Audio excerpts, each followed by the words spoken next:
Olá! No vídeo de hoje temos participação especial por aqui. O Endre, também conhecido, aliás, mais conhecido como Digníssimo, e temos também nosso assistente Darth Vader aqui, é uma almofada do Darth Vader, tá? Ele tá de cabeça para baixo para segurar o microfone pra gente, porque só tenho um microfone. E essa é a segunda participação que o Endre faz aqui no canal. A gente já tem um vídeo aqui no qual a gente fala sobre animes e mangás, né? Eu A acho que gente faz 5 indicações, eu vou deixar o link aqui no box de informações. E o Endre agora é um veterano neste não. canal. E sobre o que a gente vai falar hoje? A gente vai falar sobre uns livros que eu acho que são muito legais. O subtítulo é Livros Muito Legais que não tem resenha ainda aqui no canal e a gente não sabe por quê, então cobrem dado. Mas é óbvio que sabe por quê. Faz tempo. Então, é porque faz tempo que eu li todos esses livros e eu acho que eu Tem não. que fazer releitura. Ok, um dia eu faço e a gente conversa aqui no canal. E ele já vai começar com o livro favorito dele. Ele disse que não tem ordem aqui, mas eu tenho certeza que se ele se esforçasse um pouquinho para fazer um ranking, o primeiro lugar certamente seria. O Conde de Monte Cristo. Ui. Ele ama este livro. E antes de começar a falar sobre ele, só para avisar que esta aqui é uma edição antiga, mas o Endre se recusa a abandonar essa edição. Ele adora essa edição. Mas agora vocês conseguem encontrá-lo neste tijolão aqui, que é uma edição com 2 volumes. Vou deixar o link para onde vocês podem encontrar aqui no box de informações. Aliás, eu prefiro essa edição, que eu acho maravilhosa. Eu me recuso porque tem uma política aqui de falta de espaço e a pessoa tem 2 exemplares do mesmo livro. Esse aqui é mais feio.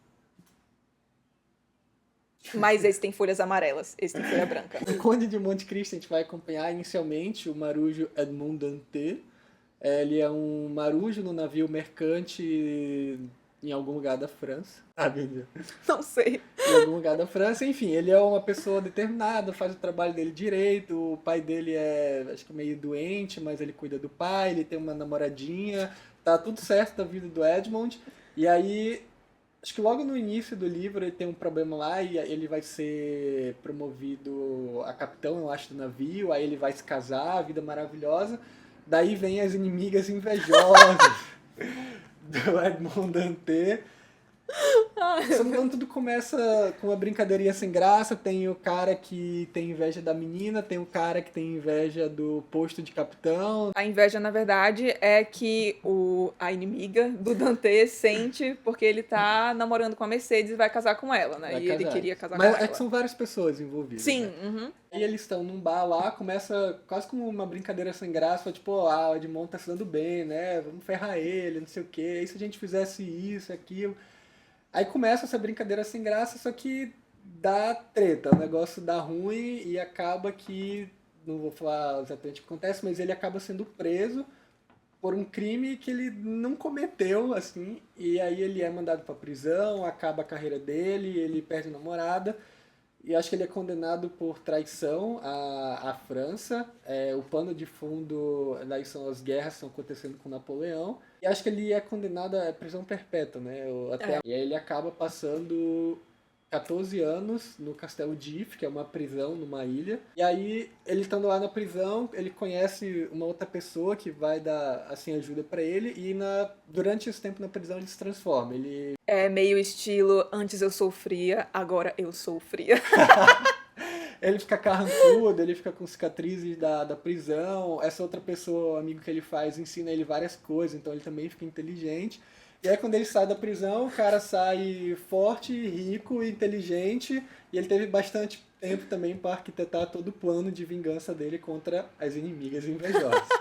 É porque ele, na verdade, ele era muito ingênuo, Ele né? era Muito ingênuo, ele era bonzinho, ingênuo. acreditava em tudo, e aí quando ele se vê no meio daquele complô contra ele começa a se ligar e aí ele vira realmente uma outra Inclusive pessoa. no início ele nem sabia porque que ele estava sendo preso. Depois que ele vai, putz, será que era isso? Os caras me ferraram mesmo. Tipo, os caras eram meus amigos, assim. Durante a maior parte do livro, ele então, depois de um tempo já que ele saiu da prisão, ele volta pra França e começa a se vingar de todas aquelas pessoas que colocaram ele na prisão. O Dumas faz um trabalho excelente aqui. Ele, pra mim, é um dos precursores do que hoje a gente conhece como cliffhanger, e eu não sei como o pessoal na época conseguia aguentar, porque ele escreve isso aqui ao longo de 3 anos. Era em formatos de folhetim na França, então era um capítulo mísero de 20 páginas por dia, por semana, sei lá. E quando você lê isso aqui, você quer devorar o livro inteiro, mesmo sendo grande, não demora tanto assim. Cliffhanger e plot twist, né? Plot Meu twist, Deus né? do céu! Acho que Conde de Monte Cristo tem várias adaptações, na verdade. A mais recente era um filme de 2002. Tem um final um pouco diferente, eu gosto mais do fim do livro. Mas sei lá, se você não viu o filme, nem veja. Acho que vai só acabar te dando spoiler, então vai logo Ai, encarar vale o a livro. máxima, o livro é melhor. Vale. Tem uma coisa, acho que eu fiquei meio, não chateado, mas no fim do livro, porque acho que tem uma pessoa que o Edmund não se vinga totalmente. Ele começa ali, ele prejudica um pouco, mas no fim ele fala, tipo, cara, já ferrei tanta gente. Acho que bate a consciência ali e fala, foda-se, vai embora. Eu queria que ele tacasse o pau nos inimigos. É essa hora que a galera que gosta de astrologia descobre que o Endre é um ariano. O segundo livro, a gente fica na França ainda, a gente vai agora para Os Miseráveis, de Victor Hugo. Também acho que ele faz um trabalho sensacional. E nesse livro aqui a gente acompanha principalmente a jornada do Jean Valjean. É uma pessoa humilde, pobre, que acaba sendo preso por roubar comida. Ele é condenado e durante o tempo que ele está na prisão ele tenta fugir, então acabam estendendo a pena dele, enfim. E a gente acompanha, assim, principalmente o Jean Valjean, mas o Victor Hugo aborda vários outros personagens também no livro. Acho que ele descreve, constrói os personagens muito bem.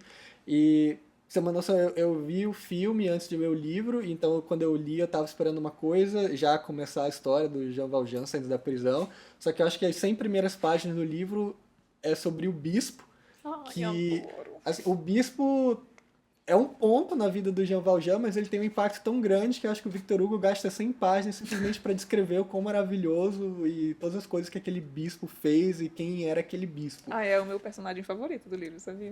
Eu adoro ele. E acho que ele faz isso muito bem. Tem uns personagens que eles estão ali, tem um impacto, mas ele conta toda a história, ele desenvolve esses personagens, você acaba tendo uma simpatia. Tem uns personagens pra mim que são muito chatos, tipo o Marius, eu não gosto do Marius, mas ele fala tanto, tipo, ele entra na cabeça dos personagens que no fim eu acho que acaba sendo legal, assim, até esse personagem que eu acho um saco. Daí quando o Jean Valjean sai da prisão e ele encontra esse bispo que é importante na vida dele, ele tem um momento que aqui é o momento de transformação dele.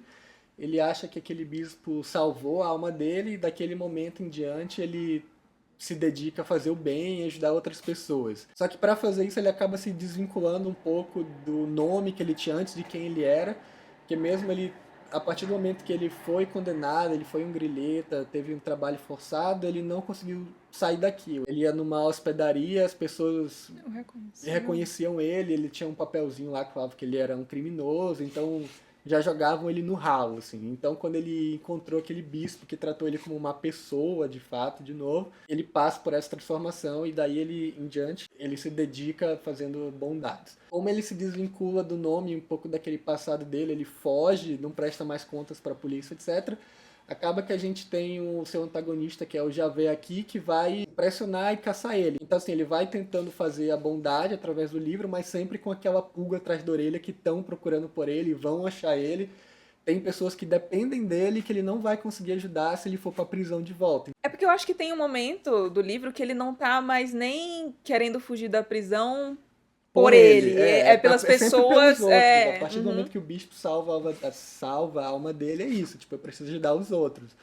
E ele se coloca lá embaixo também. Ele fala, eu vou ajudar essa menina, se eu precisar da minha vida por ela, eu dou. Daí Os Miseráveis também tem vários filmes de adaptações. O mais recente é de 2012. Tem um pessoal legal, tipo o Jackman, que no papel do Jean Valjean. O elenco é bem bom, só que eu acho que é aquele tipo de filme que você vê uma vez e meio deu. Assim, ele é inspirado, acho que, no musical da Broadway também, então o filme é 100% cantado. Eu acho que é um filme legal, acho que é uma adaptação melhor do que a do Conte, mas eu acho que também se você quiser ler o livro, é mais uma fonte de spoiler do que de entretenimento. É, de fato. Mas é aquilo que tu falou, tu assistiu o filme antes, né? E ainda assim cara, não estragou a experiência, né? Falando um pouco mais dos temas, assim, uma coisa que eu gosto muito desse livro é como ele aborda essa questão de que a sociedade tem muita culpa por várias coisas que acontecem a algumas pessoas. Por exemplo, o Jean Valjean tenta se reerguer várias vezes, mas o sistema, meio que na figura do Javert, não quer deixar aquilo acontecer de jeito nenhum. O Javert até chega a ver que ele tá O ajudando. Javert é um inspetor de polícia, pra quem não... Isso, é verdade. E o Javert até chega a ver que ele tá realmente ajudando as pessoas, né? Mas O Javert totalmente simboliza a justiça aqui, né? E pra justiça, acho que da época, o Jean Valjean é um criminoso, ele fugiu e ele precisa ser preso. ele discute muito essa questão da justiça aqui. Tem até uma passagem, nossa, que é maravilhosa, que ele fala Luz e da Sombra, como é que é? Ai, eu não vou Ai, lembrar. não Eu também não lembro. Mas essa deve ser uma das 1.500 Digressão. digressões que o Victor Hugo vai fazer. Inclusive, acho que essa é a minha única crítica pro livro. Tem uma hora que ele perde mais 50 páginas. Meu Deus, cara, pra quê? Continua a história, tava maravilhosa. Ele fala 50 páginas sobre a guerra de Waterloo, não quero saber. Ele fala 50 páginas sobre O esgoto sobre de o Paris. esgoto de Paris. Num momentos muito clímax, assim. Cara, continua a fucking história. Eu acho que é aí que ele ferra, porque, sei lá, falando da Montanha Mágica, o Thomas Mann faz várias digressões, só que tem muito a ver com o que os personagens estão passando e conversando. Aqui não, há lá a ação entre o Javert e o Jean Valjean.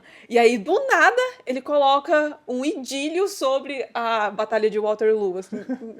E é bem longo, então eu sei que tem várias... Eu fiz até uma enquete uma vez, né, no Instagram, Pulei porque... algumas coisas aqui. O Andrei falou que tinha lido, né, Os Miseráveis, mas pulado várias partes. E aí eu perguntei de vocês se vocês pulavam partes dos livros também. Nossa, uma galera falou que também pulou um monte de partes dos Miseráveis.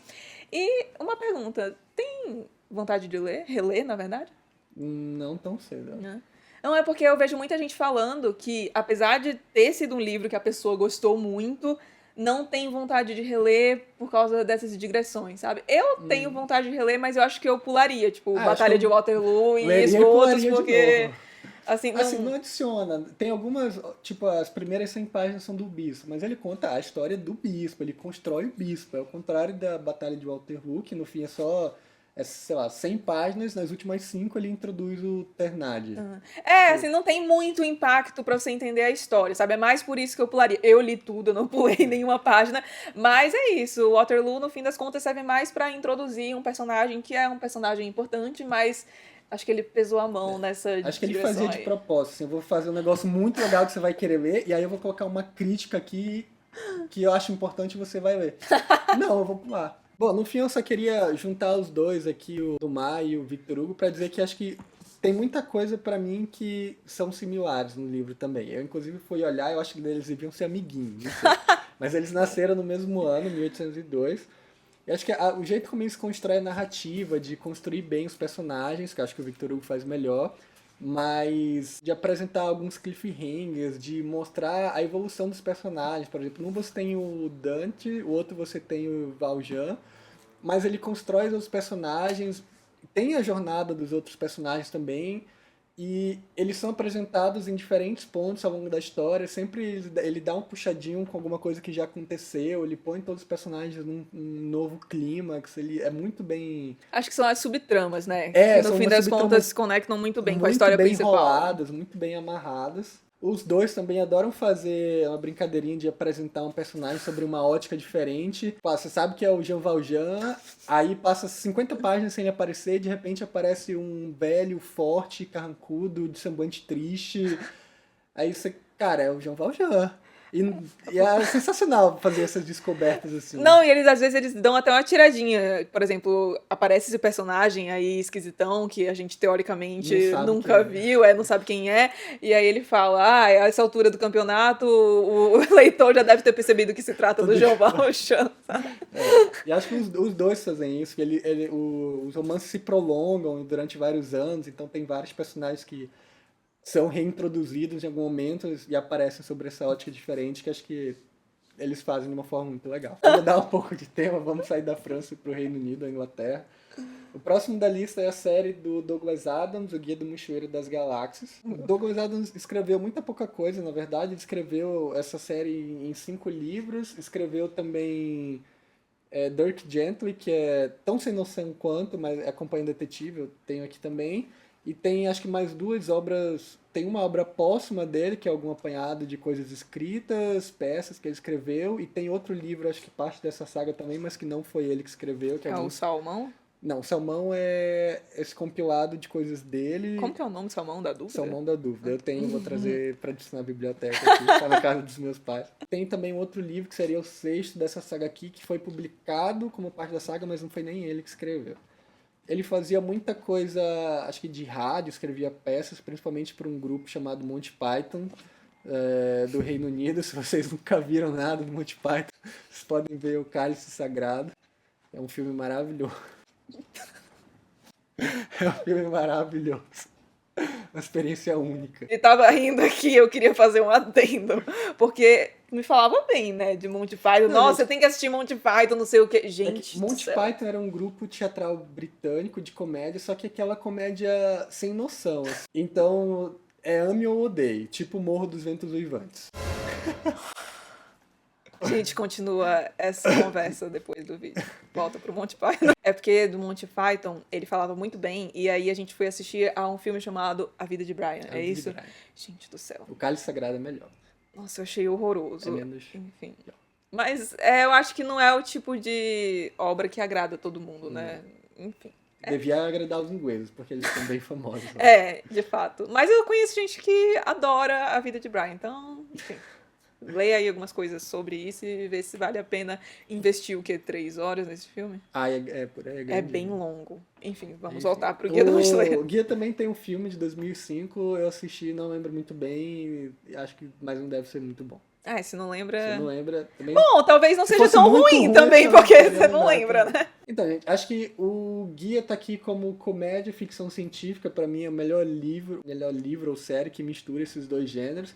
Eu acho que para fãs da ficção que gostam de Star Wars, Star Trek ou Fundação do Asimov também vão adorar isso aqui. Eu acho que ele deve ter se inspirado em alguma coisa. Eu vi que cronologicamente essa série veio depois, essas outras que eu comentei, então ele deve ter tido alguma influência e é simplesmente muito engraçado. Poderia ler vários textos que eu amo do Guia, deixa eu ver se eu acho alguns aqui. O início do segundo livro é assim, ó. Existe uma teoria que diz que, se algum dia alguém descobrir exatamente para que o universo serve e por que ele está aqui, o universo desaparecerá instantaneamente e será substituído por algo ainda mais estranho e inexplicável. Existe uma segunda teoria que diz que isso já aconteceu. Eu acho esse começo genial. Eu até falei num vídeo aqui no canal, né, que tem sobre os melhores começos da literatura. E eu lembro que quando eu tava fazendo, aí eu falei, ai, tu lembra de algum? E aí ele falou do Guia, eu falei, meu Deus, é verdade, eu acho maravilhoso. Vou deixar o link pro vídeo aqui embaixo também. Acho que o livro é cheio dessas tiradinhas e acho que é aí que tá a comédia. Não, eu lembro que esse foi um dos primeiros livros que tu me apresentou. E aí eu lembro que eu comprei e eu comecei a ler e eu fiquei, gente do céu, o que é isso? Porque é realmente muito sem noção. Até você se acostumar, é uma coisa meio estranha. É engraçado o tempo inteiro, mas você estranha no início. Eu até fiquei, gente do céu, o que eu tô... Quem que é esse menino? Será que eu estou entrando numa cilada? Não, Mas é muito bom mesmo, eu gostei bastante. E do que trata? o livro acompanha o Arthur Dent, é o personagem principal. E assim, já começa totalmente sem noção. O Arthur tá na casa dele, eu acho, e a casa dele vai ser demolida. Lá tem uma empresa, uns caras contratou querendo demolir a casa dele. Então, cara, sua casa vai ser demolida porque a gente vai botar uma rodovia e a rodovia passa aqui na sua casa. Não posso botar a rodovia 100 metros ali pra direita, vai passar na sua casa. E você devia ter sido notificado, tem um aviso lá na secretaria de trânsito, não sei o quê.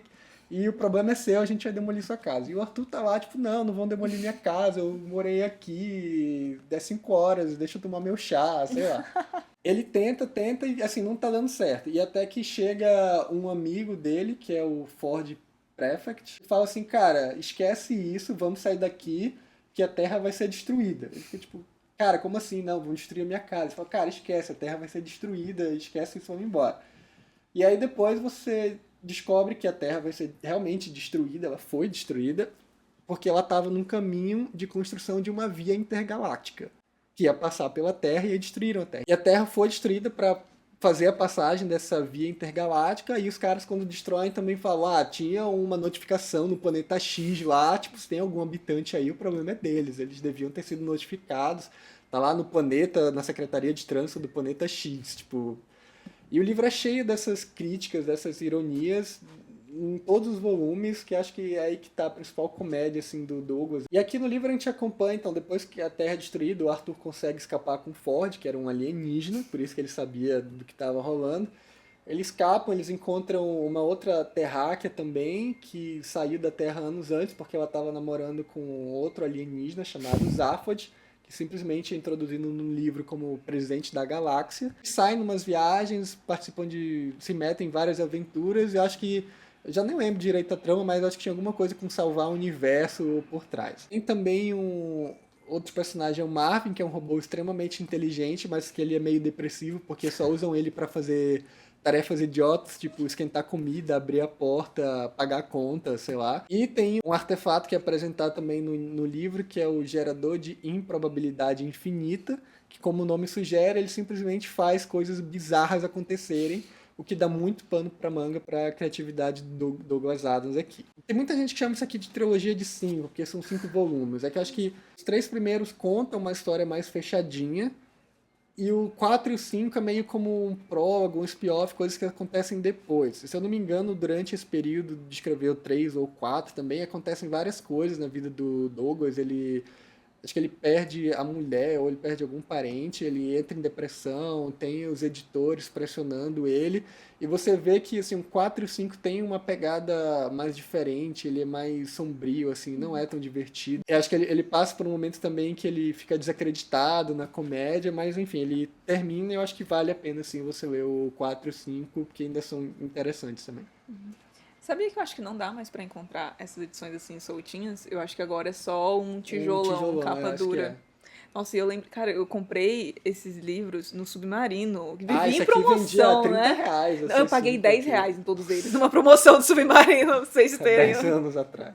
É antigo esse Não, livro. mas foi tipo isso, faz tempo. Eu vou deixar os links pra onde vocês podem encontrar essas edições aqui. Os Miseráveis, a nossa edição é estrangeira, mas eu vou deixar a que eu recomendo aqui no box de informações também. E se eu conseguir achar essas aqui soltas, eu deixo também, porque eu acho que é muito melhor ler nessas edições aqui no que a que vem agora, porque acho que tijolo. é um tijolão. Outras passagens que eu lembro de cabeça ali, isso aqui há mais de 10 anos.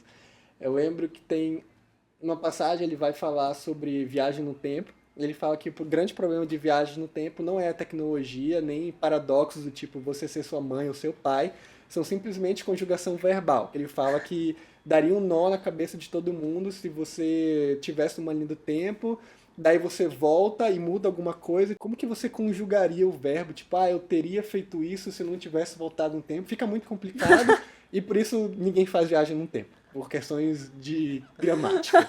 Daí tem um aqui, inclusive é o tema do segundo livro, o Restaurante no Fim do Universo, que ele fala que é um restaurante que existe simplesmente no limiar do tempo e espaço e que qualquer um pode ir lá. Inclusive você pode ir lá comer e pagar depois, porque se você fizer um simples depósito de R$ 1 no seu tempo agora, no fim dos tempos, se você deixar rendendo, você vai ter uma quantidade de dinheiro suficiente para poder pagar a sua janta. Por último, Senhor dos Anéis, e acabou o vídeo.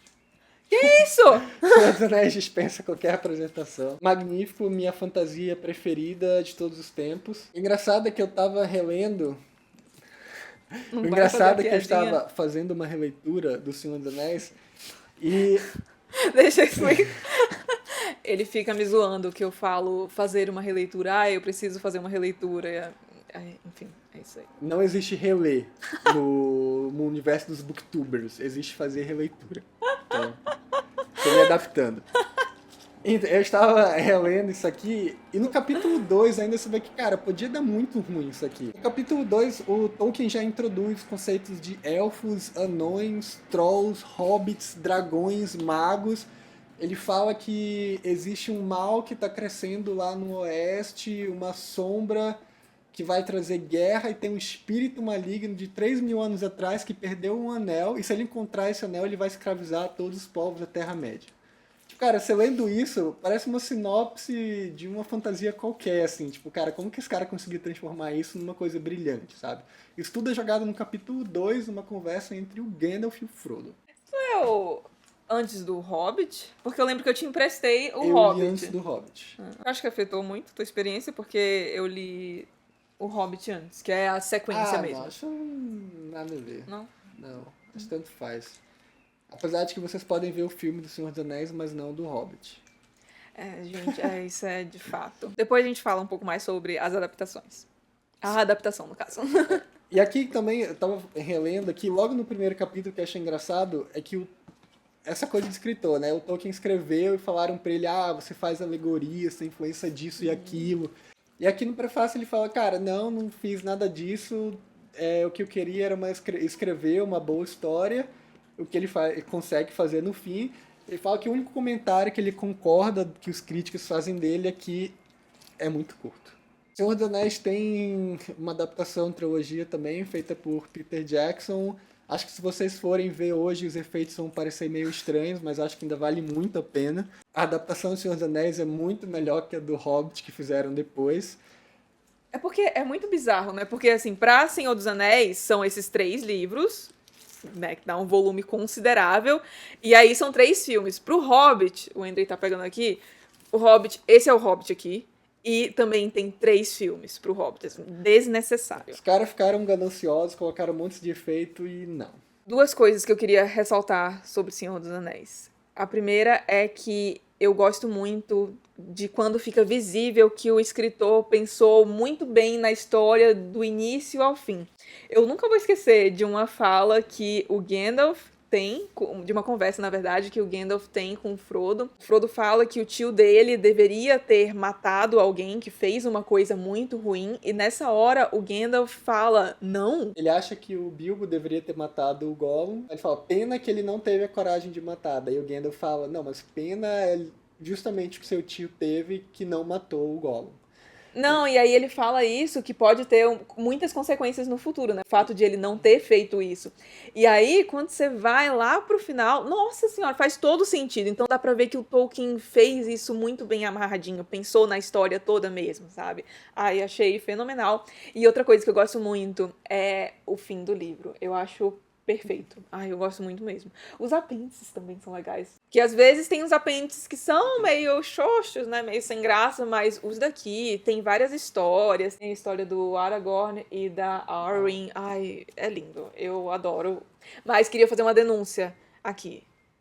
O Henry não leu todos.